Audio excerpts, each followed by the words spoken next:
നമ്മളിങ്ങനെ എപ്പോഴും പരാതി പറയാറുള്ളൊരു കാര്യം എനിക്ക് അവനെയോ അവളെയോ മനസ്സിലാകുന്നില്ല എന്നുള്ളതാണ്.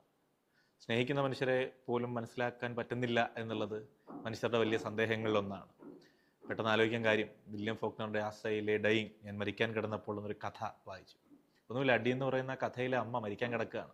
അമ്മ മരിക്കാൻ കിടക്കുമ്പോൾ അമ്മയുടെ പ്രിയപ്പെട്ട ഭർത്താവും മക്കളും ചിന്തിക്കുന്ന, അവരുടെ മനസ്സിലേക്ക് ഓടിപ്പോകുന്ന ചിന്തകളാണ് ആ കഥയുടെ സാരം.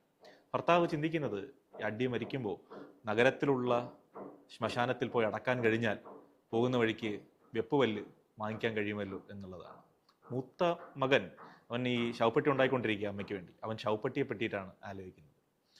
സുഖമില്ലാത്ത ബുദ്ധിമാന്ദ്യമുള്ള മകൻ അമ്മ കിടക്കുന്നത് കാണുമ്പോൾ ഒരു മത്സ്യം തിരിഞ്ഞും മറിഞ്ഞും കിടക്കുകയാണോ എന്ന് സന്ദേഹത്തോടെയാണ് അമ്മയുടെ ശരീരം നോക്കുന്നത്. അവൻ മരിച്ചിട്ടില്ല. അമ്മയുടെ ഏറ്റവും പ്രിയപ്പെട്ടവളായ മകൾ, അവൾക്ക് നഗരത്തിൽ അമ്മയുടെ ശരീരത്തോടൊപ്പം, ശവശരീരത്തോടൊപ്പം പോകാൻ കഴിഞ്ഞാൽ അവിടെ പോയി അവൾക്ക് അവിഹിതമെന്ന് നമ്മൾ വിളിക്കുന്ന ബന്ധത്തിനുണ്ടായ ഒരു ഗർഭം അലസിപ്പിക്കാൻ കഴിയുമല്ലോ എന്നാണ് ആലോചിക്കുന്നത്. മറ്റൊരു മകളാകട്ടെ ഒരു അപരിചിതയെ നോക്കുന്നത് പോലെ അമ്മയെ നോക്കിയിരിക്കുന്നു. നമുക്ക് മനുഷ്യരുടെ ആലോചനകളെ, മനുഷ്യരുടെ മനസ്സിനെ മനസ്സിലാക്കാൻ കഴിയണമെന്ന് ഒരു നിർബന്ധവുമില്ല. അതിനെപ്പറ്റി ആകുലപ്പെടുന്നതാണ് ഏറ്റവും വലിയ പ്രശ്നം.